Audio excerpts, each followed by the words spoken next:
Olá, boa noite. Guardando o pessoal entrar. Facebook. Boa noite, pessoal que está no Face também. Boa noite, pessoal que está no Insta. Vou dar um. Agora no começo ainda consigo dar um oi para todo mundo que está aí.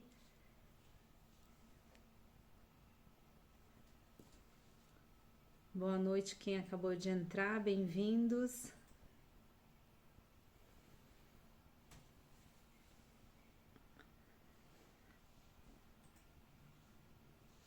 O som tá ok para quem já entrou, se puder dar um retorno.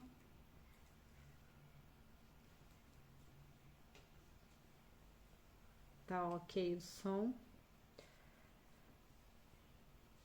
Então, a gente começa oficialmente agora a live. Quero agradecer a presença de vocês. Essa live estava marcada para a semana passada e quem acompanhou soube que eu perdi uma prima. Ontem fez uma semana. Ela morava em Florianópolis, passou mal de sexta para sábado. Encontrei uma bactéria que atacou o rim, do rim se espalhou e infelizmente ela veio a falecer. Então quem acompanhou me deu muita força, rezou e eu agradeço de coração a presença dos amigos, porque possibilita que a gente passe por esse momento de forma mais tranquila possível. Então o tema dessa live é sobre aprendizagem, é um tema muito amplo, vasto, né? A gente não vai conseguir esgotar, dava para fazer um mês falando sobre aprendizagem. Geralmente eu foco mais nas questões de desenvolvimento infantil, só que essa área de aprendizagem é uma outra área que eu tenho paixão e que eu gosto bastante. Então eu pensei assim, a gente começar conversando sobre 3 elementos que estão presentes na aprendizagem, que é a questão da atenção, a questão da memória e da motivação.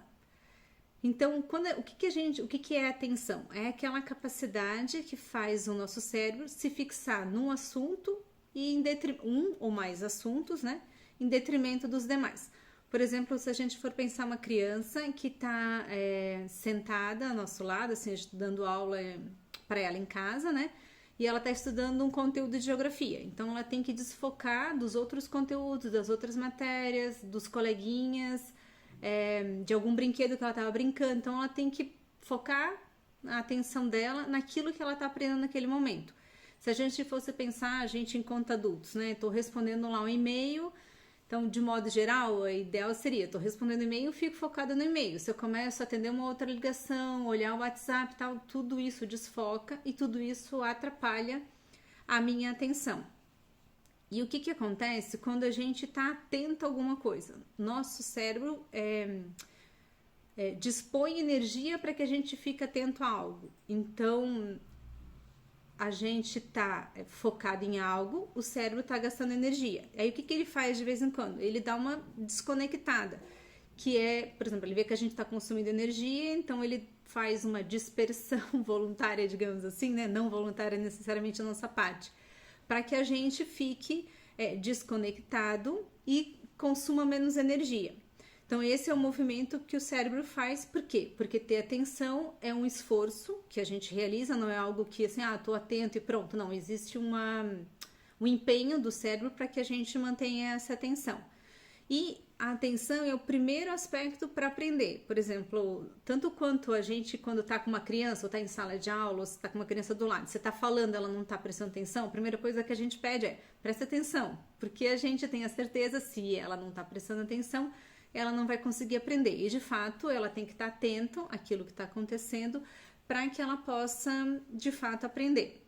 Se alguém tiver alguma pergunta, agora já no começo, e quiser fazendo, fiquem à vontade, que daí a gente vou vendo como que eu consigo ir respondendo as perguntas na medida que vai trazendo, que eu vou seguindo com a apresentação.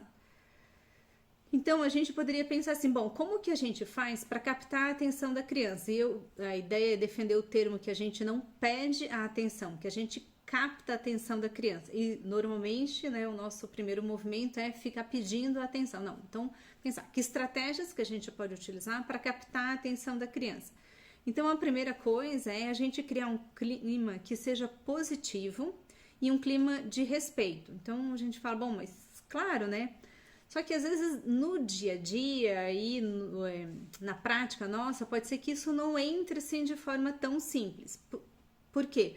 Porque pode ser que a gente faça uma ou outra fala, uma outra intervenção que a criança não se sinta segura para expressar, por exemplo, o erro dela. Ou para expressar uma ideia que às vezes não combina com aquilo que a gente está trazendo. Ou que seja algo que ela traga, a gente fala, tipo, como eu bola, não era isso que eu estava falando, ou tipo, a contribuição não é pertinente nesse momento. Então, se a criança, por acaso, não percebe que o ambiente é seguro para ela expressar as ideias,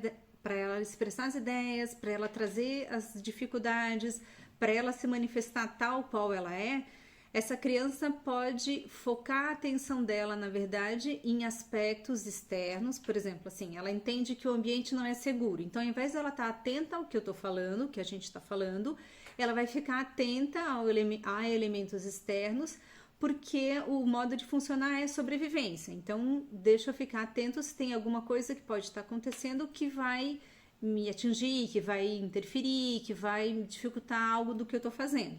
Então, se ela tá à vontade, se o clima é convidativo, ela tá ok, e daí de fato ela começa a conseguir participar e manter a atenção no que a gente está falando e não de verificar se tem algum elemento estressor que está em volta dela ou não. O segundo ponto é que a gente cria uma conexão com o mundo real. Então eu estava lendo essa semana passada um artigo da Andrea Ramal. Ela estava falando que existe uma diferença da gente pensar o ensino à distância para o ensino remoto, que na verdade o desenho que a gente está fazendo hoje é esse ensino remoto.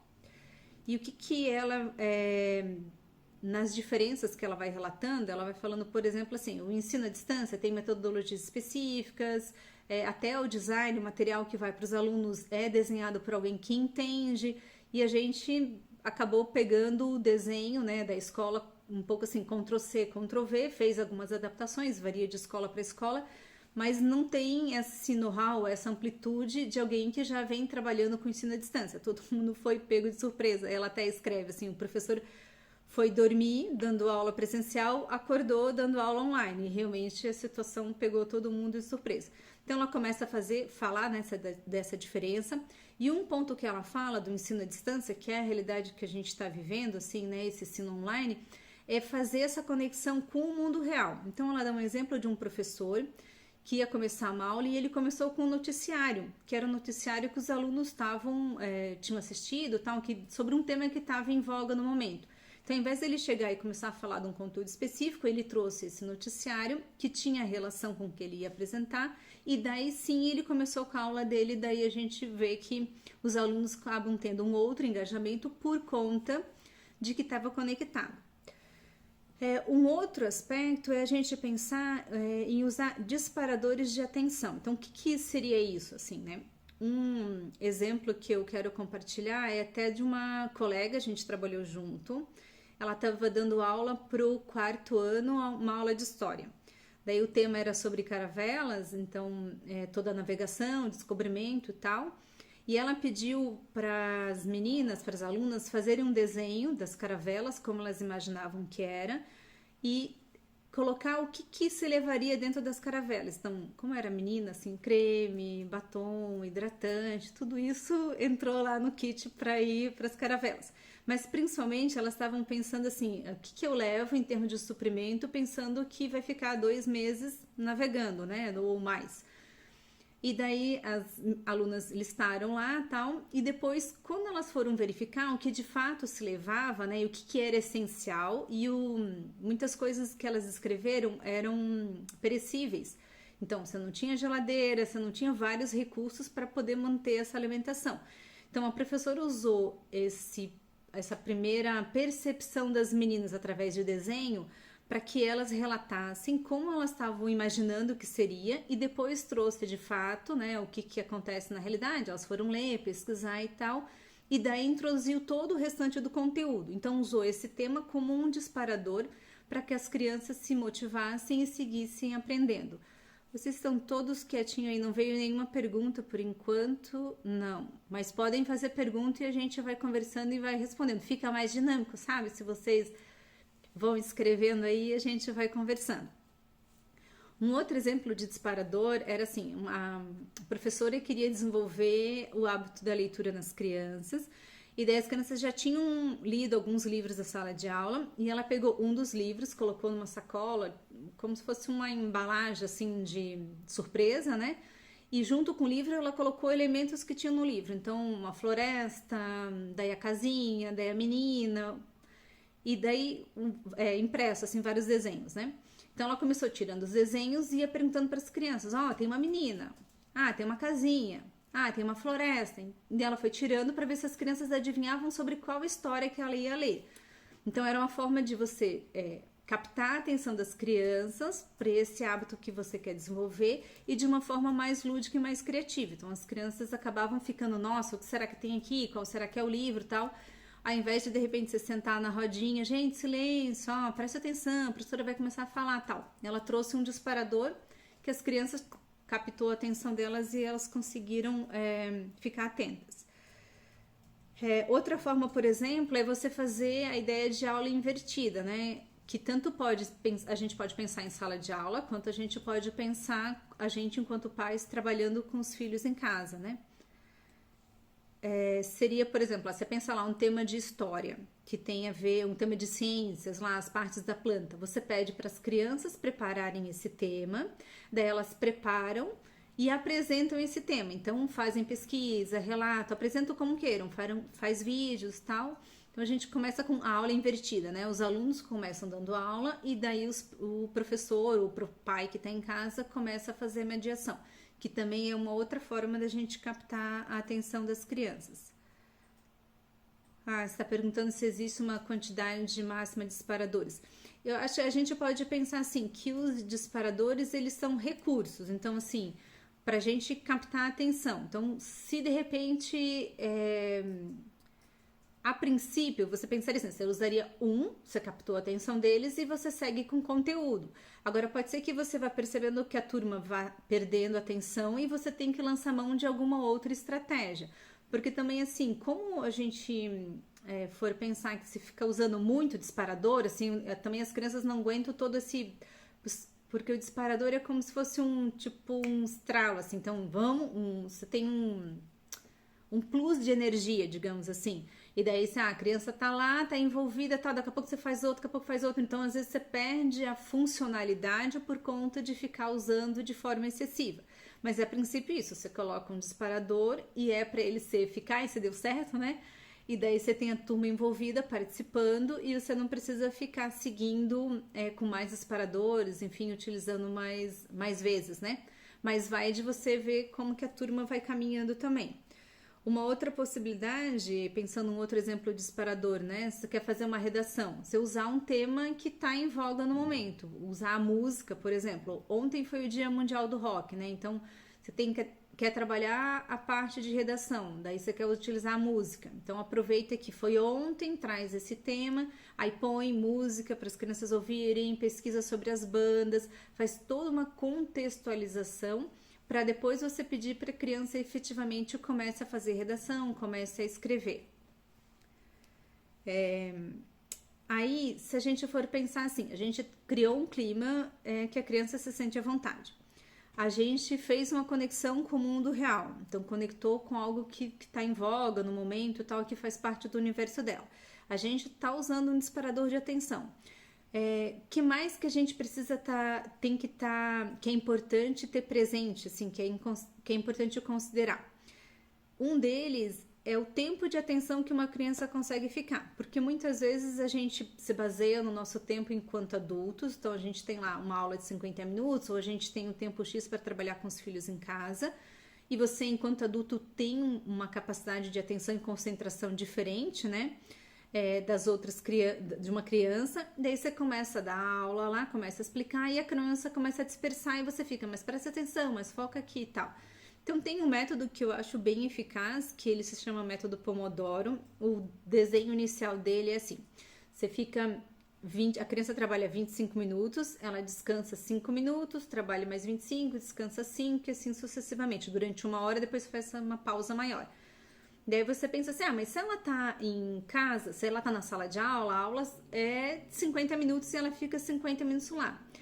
Sim e não, no sentido assim, de que ela fica um tempo prestando atenção na aula e tudo mais, só que ela tem os momentos que o cérebro pede aquele descanso que eu comentei, que eu falava no começo. Então, ela levantou para ir jogar não sei o que no lixo. Daí foi falar com a amiguinha, não sei o que, na mesa do lado. Daí chegou alguém na sala para dar algum recado. Então, você tem o tempo de atenção e você tem essas pausas que acontecem pela dinâmica da sala de aula mesmo. E quando ela está em casa com a gente, por exemplo, né? Ou se ela está dando uma aula particular, é o professor direto ali com ela e a gente está direto ali com ela. Então, ela precisa dessas pausas, porque muitas vezes o que vai acontecer? A gente usou o disparador, o ambiente está adequado, está tudo ok, só que ela efetivamente, por uma questão de maturidade, enfim, não consegue manter a atenção durante os 50 minutos. E daí você pode marcar lá no celular, por exemplo, um tempo, 5 minutos, daí quando despertar ela já sabe que ela tem que voltar. E na pausa ela pode tomar água, ela pode ir no banheiro, pode comer alguma coisa, pode fazer aquilo que ela entender que seja conveniente. Então a gente vê que se a gente usa as pausas no momento correto, se a gente propicia isso, a criança acaba conseguindo manter a atenção porque ela pode dar aquela descansada e daí pode retornar novamente. Tem uma pergunta que uma criança que não demonstra atenção em sala de aula, porém assiste um filme inteiro com toda a atenção. Posso dizer que ela não está segura no ambiente escolar, por isso não dá devida atenção à professora. Pode ser, Essa pergunta é bem importante porque, assim, é uma pergunta de diagnóstico diferencial. No sentido, assim, quando a gente começa a olhar se uma criança pode ter algum prejuízo de atenção, né? Então, como que a gente faz isso? A gente vê se esse prejuízo, se essa falta de atenção, ela se mantém em mais de um ambiente. Que pode ser que ela, como foi descrito ali, ela tem em sala de aula, mas em casa ela consegue ficar assistindo o filme. A gente pensar que também o filme, ele tem o visual, daí ele tem o áudio, ele tem vários recursos que às vezes prende mais a atenção do que o contexto da sala de aula, assim, né? Então, os produtores de filme têm mais recursos que o professor em sala de aula, digamos assim, né?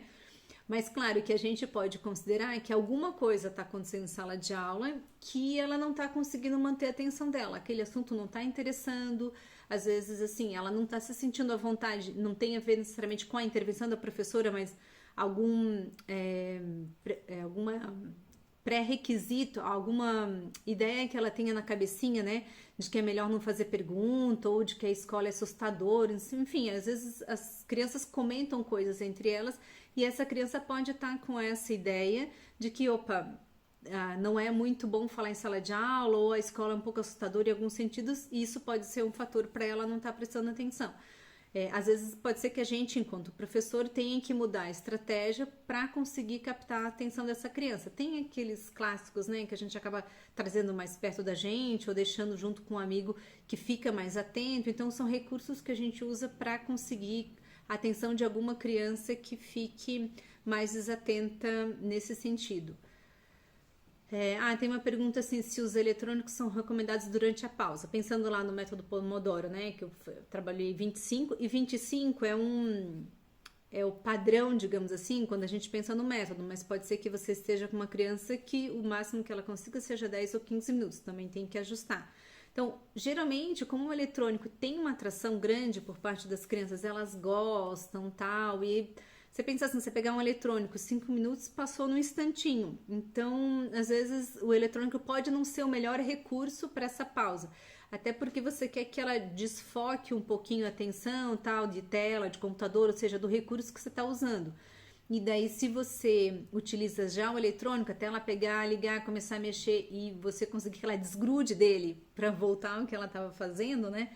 Pode ser mais complicado. Então, se você insere na pausa coisas como sair, levantar, tomar uma água, tal, conversar com o irmão, pegar um outro brinquedo, é melhor do que você dar uma coisa que depois vai ser mais difícil dela desconectar.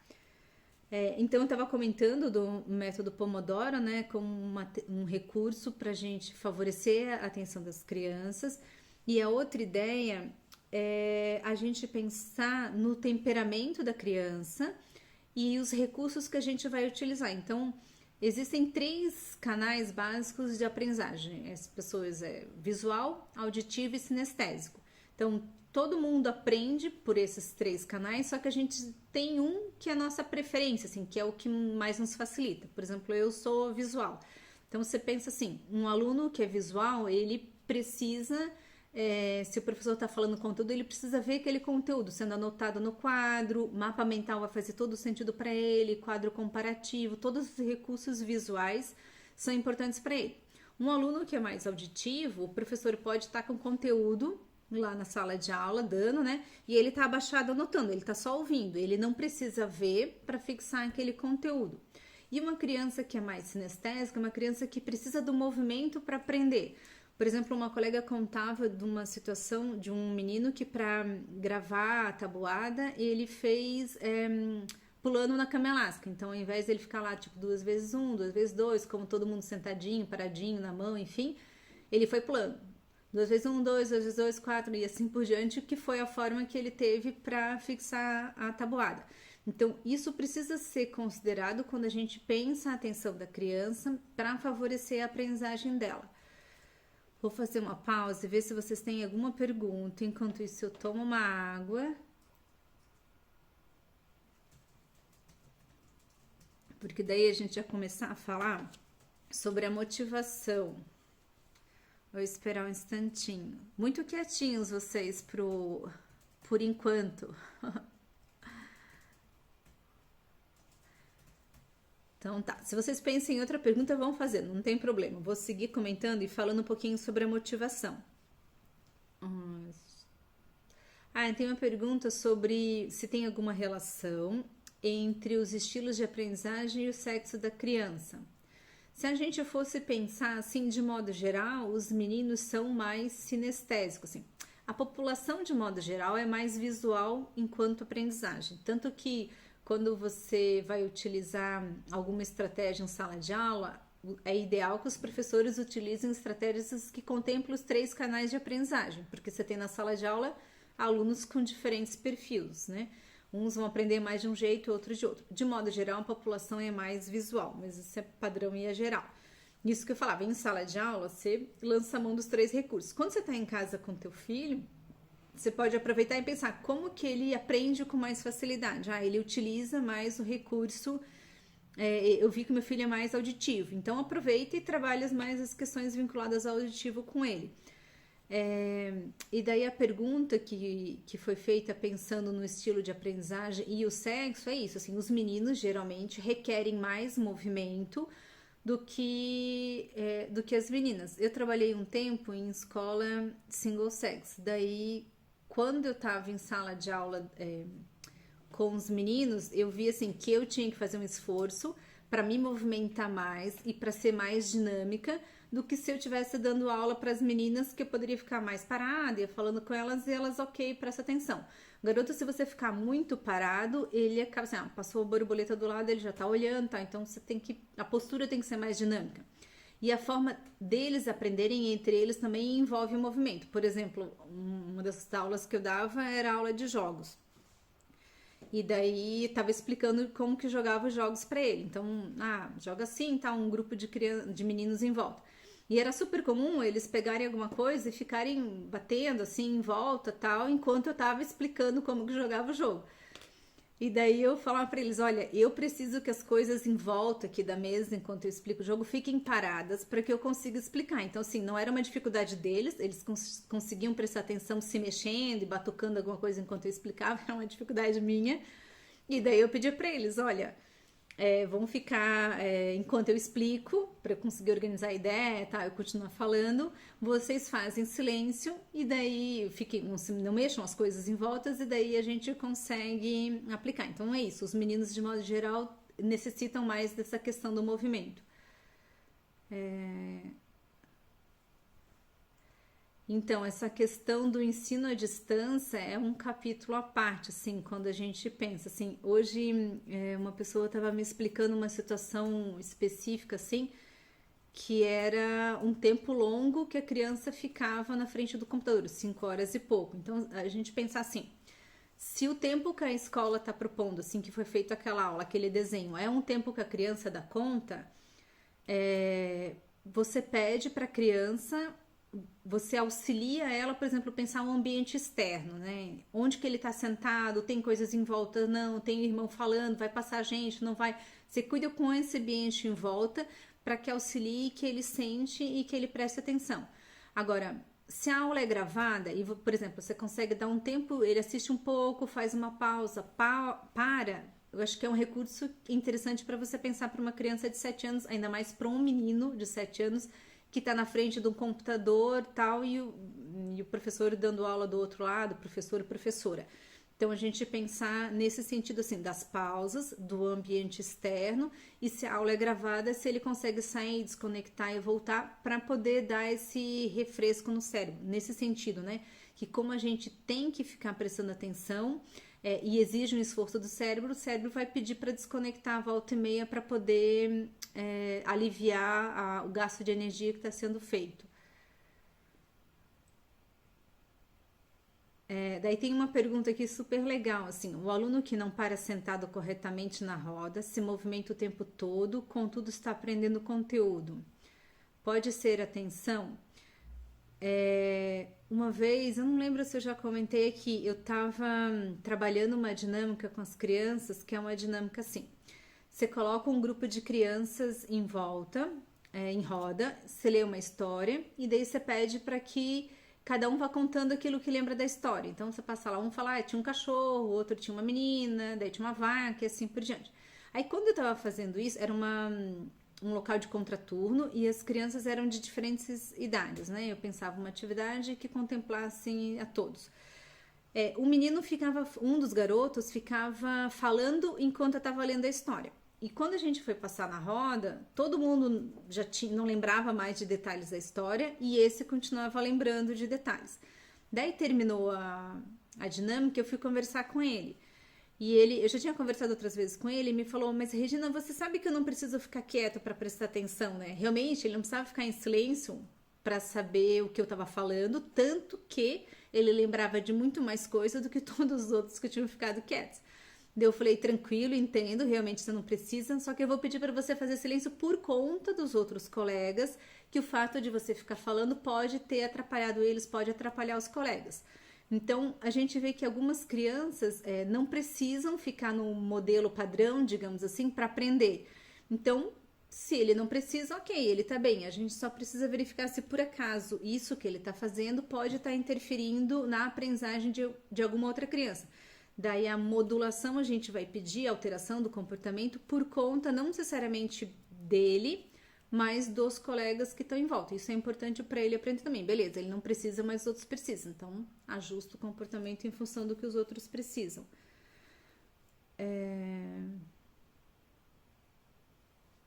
Daí tem uma outra pergunta que foi feita sobre a questão da distração de uma criança que não para.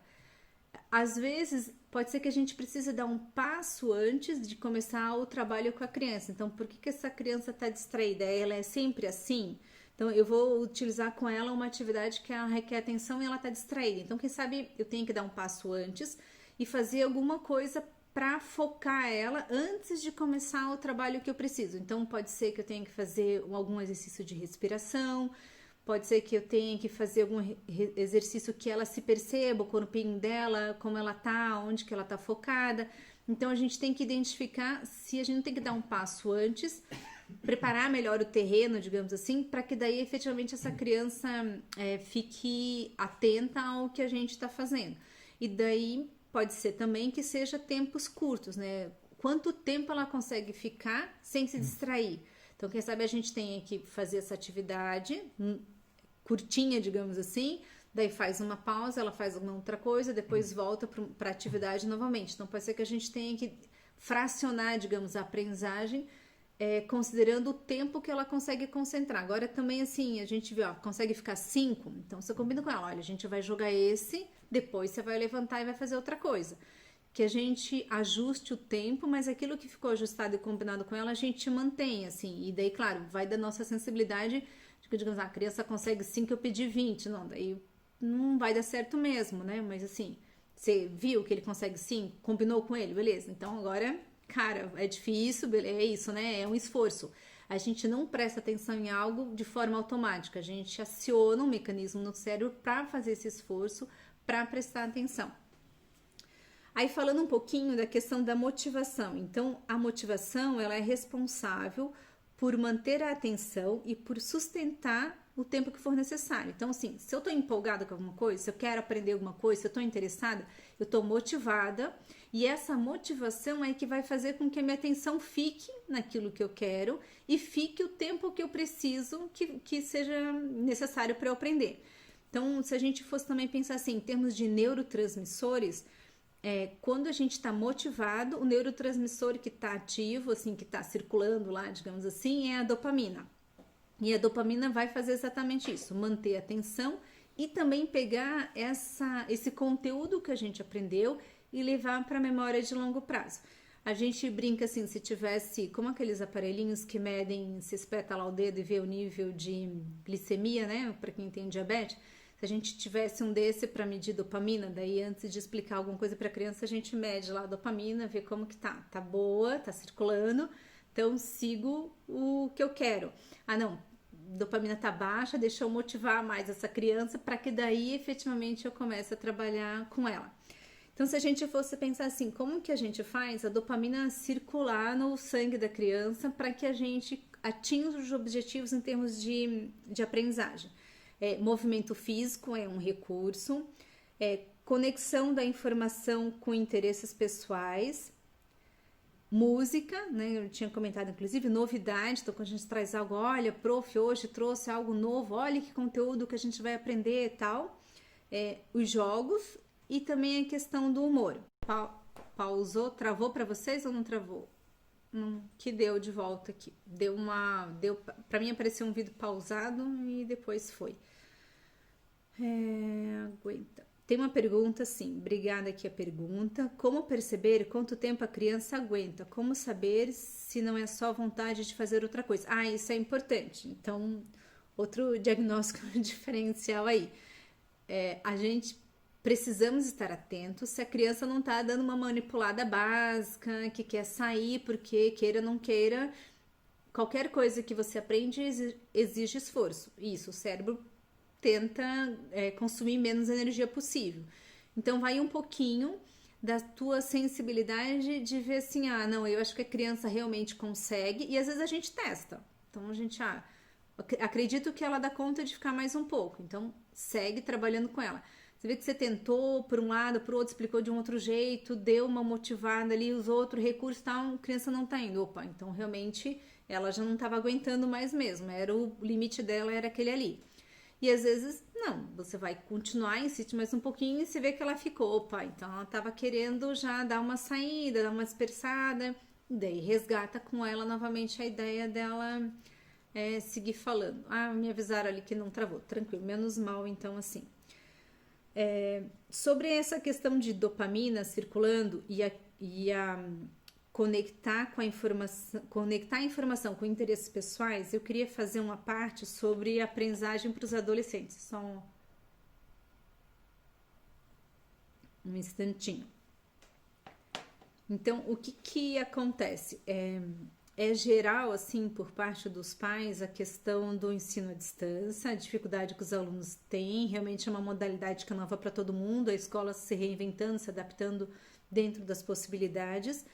Daí, uma coisa que eu acho que pode ser uma estratégia para os adolescentes, no sentido de motivação, é, por exemplo, escolher uma matéria para eles enfocarem. Daí você fala, nossa, como assim escolhe uma matéria e daí, tipo, todo o resto descamba, né?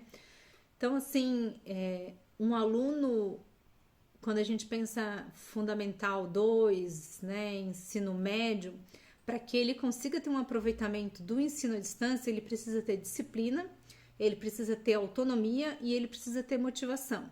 Então, são, às vezes, habilidades que ele pode não ter muito desenvolvida, pode ser que a gente também, assim, no contexto da escola, não tenha primado por essas habilidades.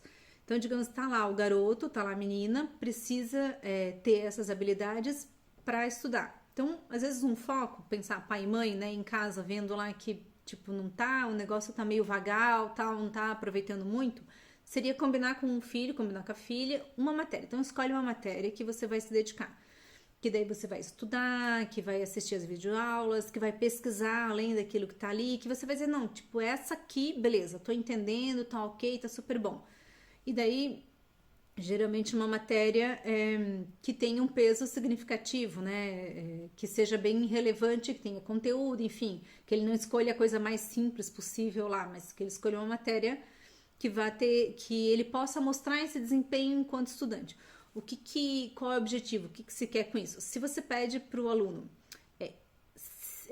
um bom desempenho acadêmico em tudo, quem sabe fica muito grande, ele tenta, se desmotiva, não consegue. Se você pede para que ele escolha uma matéria e nessa matéria seja um aluno exemplar, né, que seja efetivamente um estudante, é mais fácil para ele e o hábito que ele desenvolve para essa matéria acaba auxiliando ele nas demais matérias. Então, se ele pega um ritmo de estudo, se ele utiliza recursos de aprendizagem, se ele faz várias coisas com essa matéria, ele acaba levando isso para as demais matérias também.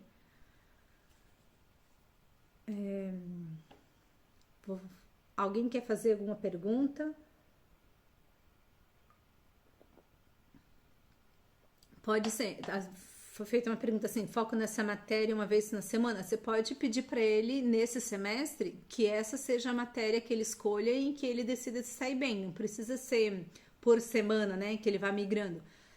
E geralmente se ele escolhe a matéria, vai escolher aquele que interessa. Então a gente já tem assim um facilitador que é o interesse pessoal dele. Então ele está interessado naquela matéria, você pede para que ele se dedique.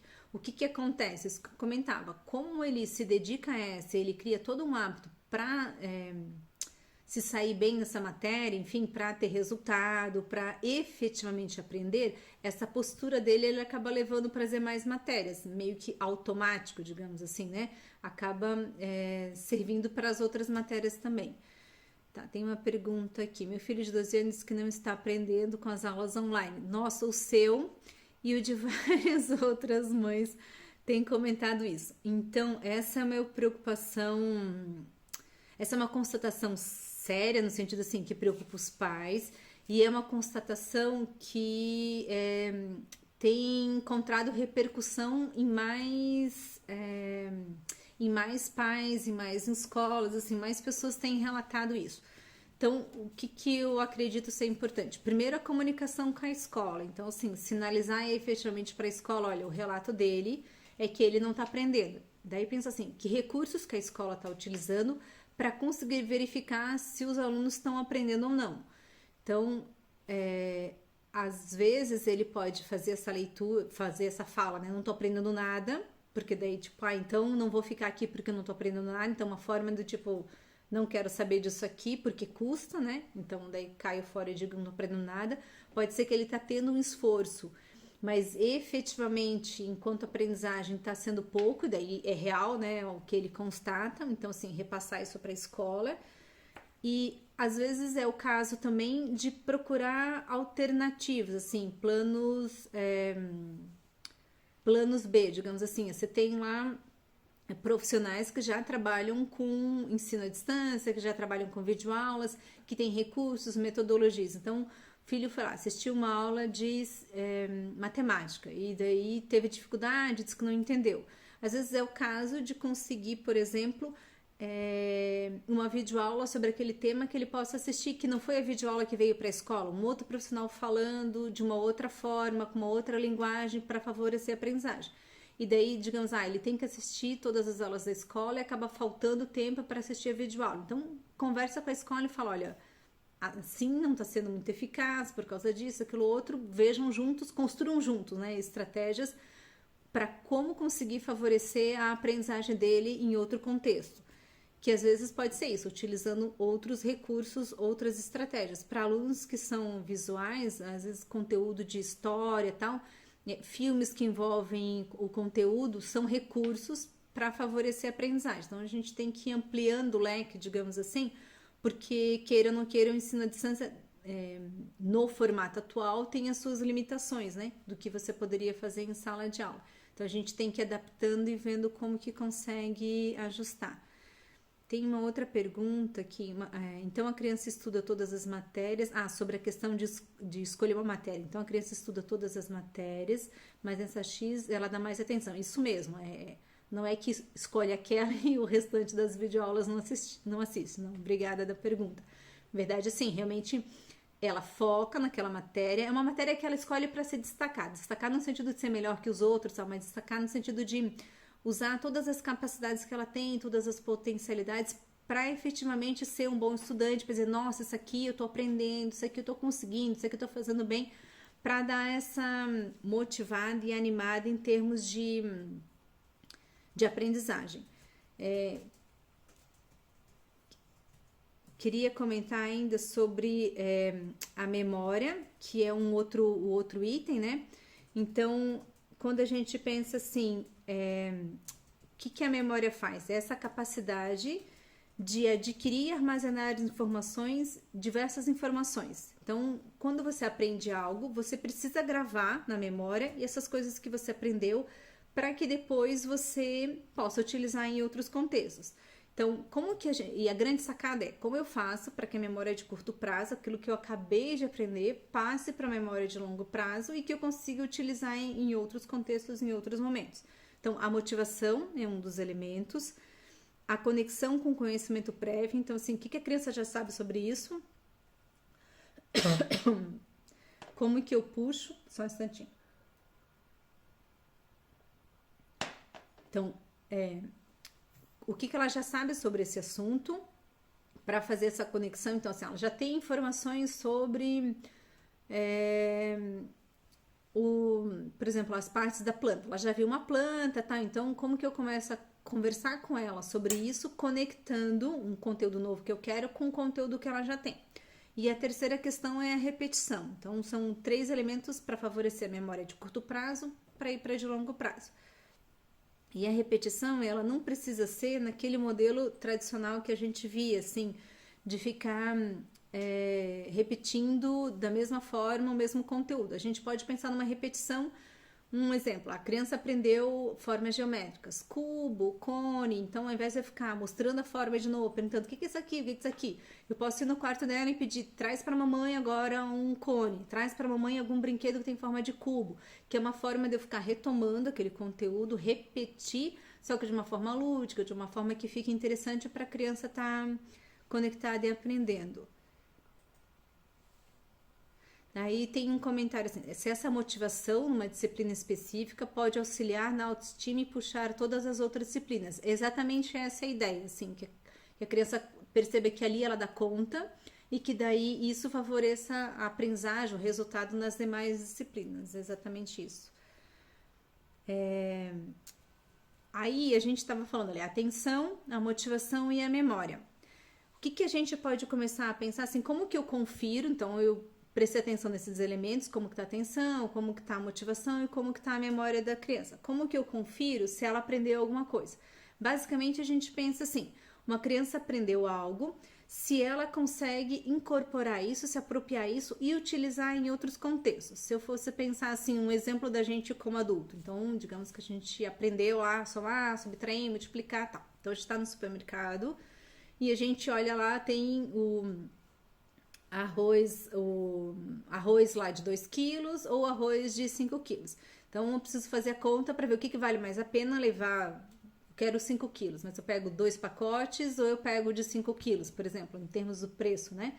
Agora, tá mais fácil pra gente porque eles colocam, tanto no pacote de 2 quilos quanto no de 5 quilos, qual que é o preço do quilo. Então, a gente só compara. Mas antes da gente ter essa informação, a gente precisava fazer uma regrinha de 3 e ver o que mais valia a pena. Se a gente for pensar uma criança, por exemplo, assim, eu estava falando ali da questão de ciências, né, da planta. Ela estudou a planta, partes da planta. Daí você sai para caminhar com ela e encontra lá uma planta. O que tem a planta, né? tem raiz, tem caule. Então, se ela se apropriou desse conhecimento, ela consegue nomear para você.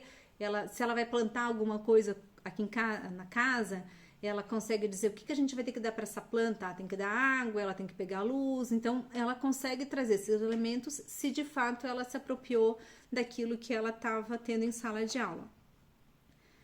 Tem uma situação que aconteceu há 2 semanas atrás. Eu fiz uma live sobre sono junto com Alexandre Arias, que é um colega pediatra. E daí as pessoas foram fazendo perguntas, enfim, e teve uma pergunta que foi feita sobre o uso da mamadeira, como tirar a mamadeira à noite. E a gente não respondeu diretamente essa pergunta. Daí eu acabei, depois que terminou a live, perguntei para a pessoa, olha, você fez essa pergunta, a gente não respondeu ela em específico, né? Só que daí a pessoa me falou exatamente isso, ok, realmente vocês não responderam especificamente sobre isso, mas quando deram as outras dicas, eu percebi que eu podia seguir aquelas dicas e aplicar isso na questão da mamadeira. Então, assim, é um exemplo do que a pessoa realmente aprendeu, né, uma sequência de dicas, e ela conseguia pegar isso, transpor e utilizar em outro contexto. Então, a aprendizagem é isso. Como que eu aprendo? Quando eu consigo pegar aquela informação e utilizar essa informação em outros contextos. Queria ressaltar só uma questão, por exemplo, a gente em casa ou na escola fazendo intervenção com a criança. Então, um exemplo bem simples. A gente pergunta para a criança... uma pessoa comentou de levar a teoria para a prática, com certeza, né? Porque daí, efetivamente, a criança consegue ver para que ela está aprendendo aquilo. Porque a gente tem claro, né, o que a gente quer ensinar, como quer ensinar, mas para a criança se motive, no final das contas, tipo, e aí, para que eu vou querer saber disso, né? Para que me serve? Então, a hora que a gente consegue conectar, a gente consegue trazer essa ideia para a criança. Então, eu estava comentando assim a questão do erro, né? Por exemplo, você está em casa com a criança, ela fez lá uma conta. 2 mais 2, ela te falou que é 5, você sabe que o resultado é 4. Ao invés de você responder para ela, tá errado, você pode falar alguma coisa tipo, tá perto, quase, não é bem isso, tal. Vamos fazer a conta de novo? Vamos ver o que será que aconteceu? E, espera, não é bem assim. Por que a gente não fala assim, tá errado? Assim, a nossa sociedade entende um pouquinho a questão do erro como algo ruim. E é assim... absolutamente impossível você aprender uma coisa sem errar. Você vai aprender a andar de bicicleta, você cai às vezes. Você vai aprender a cozinhar, a hora dá certo, a hora não dá certo. E às vezes o erro te ajuda mais a entender o processo, te ajuda mais na aprendizagem que propriamente o acerto. Mas como às vezes falar, tá errado, pode dar um tipo, né, a criança não quer seguir ou não quer continuar, uma estratégia é você ir dizendo, olha, quase, tá perto, opa, não é bem isso, vamos lá, o que mais que tem? Daí eu até lembro da minha mãe, meus pais são professores, minha mãe volta e meia trazia caderno, enfim, para corrigir em casa, e ela me explicou uma coisa, não sei que idade eu tinha, mas é uma coisa dessas que você aprende e fica guardada, né? E ela falava assim e eu via, na verdade, nos cadernos, né? Quando estava certo, ela colocava um certo, e quando algo estava errado, ela não colocava um X, né? Ela colocava uma interrogação. E ela falava assim, que o X parece que, tipo, parou ali, não tem mais nada para fazer. E a interrogação, quando tem uma questão errada e você põe uma interrogação, ela te permite pensar sobre. Então, ela sempre gostava de colocar as interrogações quando os alunos tinham respondido algo que não era aquilo que era esperado. Tem também uma coisa que a gente precisa prestar atenção, assim, estava falando da questão do erro, né, e como que a criança gerencia. Agora, cuidar um pouquinho, porque pode ser que às vezes tem criança que tem aquela postura da lei do menor esforço. Tava em sala de aula uma vez, estava jogando um jogo que chama Mancala, né, um jogo super legal, quem não conhece, recomendo aí. É um jogo que dá para montar com sucata, enfim. Basicamente, ele tem 6 potinhos de cada lado e um pote central, e você vai trocando sementinhas ou pecinhas. E daí tava jogando com um garoto que era um pouco assim da vida mansa, assim, o estilo mais suci, digamos assim. Daí ele ia fazer uma movimentação, pôs a mão num potinho específico, né, pra pegar as pecinhas dali, e eu falei pra ele, você tem uma jogada melhor pra fazer. Daí ele pôs a mão pro potinho do lado, e daí na hora eu até respondi, não é essa. Daí eu vi que na verdade o que ele tava fazendo era ficar mudando a mão de potinho, esperando que até o momento eu diga, tipo, agora essa é a boa jogada. E daí também a gente tem que estar atento e tem que sinalizar. E eu falei pra ele, olha, tipo, a ideia é que você descubra qual é a melhor jogada, não que você fique colocando a mão esperando que eu te diga qual é a melhor jogada para fazer. Quero que você descubra. Se você está com dificuldade, a gente vai conversando, vai tentando junto, mas a ideia é que você vá pensando que estratégia que você vai fazer.